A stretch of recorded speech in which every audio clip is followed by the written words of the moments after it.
Today's objective is to determine how does temperature affect the rate of diffusion. Now first we need to know, what does diffusion mean?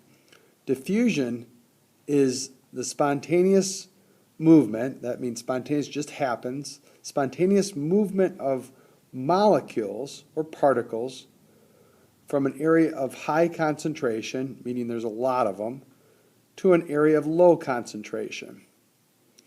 Now you've experienced this when you cook spaghetti, right? You get the water boiling and then you add the noodles, and you know over a very short period of time, all of a sudden the noodles go from being rigid and thin to becoming very flexible and thicker.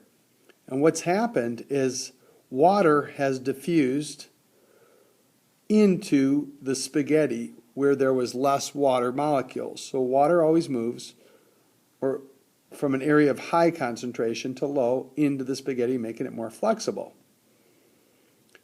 Now, when we're talking simply about water itself, in terms of the movement of water from an area of high to low concentration, we're talking osmosis.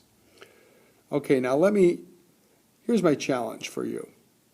You see, facing ahead of you, you've got two beakers of water, equivalent amounts of water, 400 mLs, same size beaker.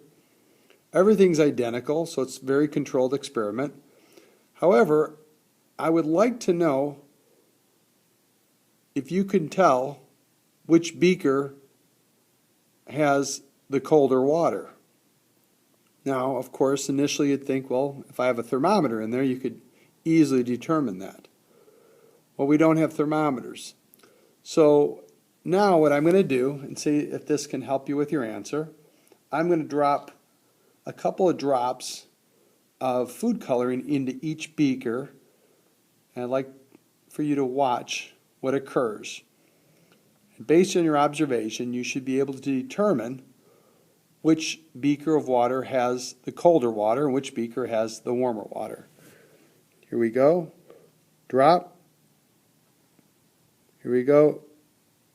Drop.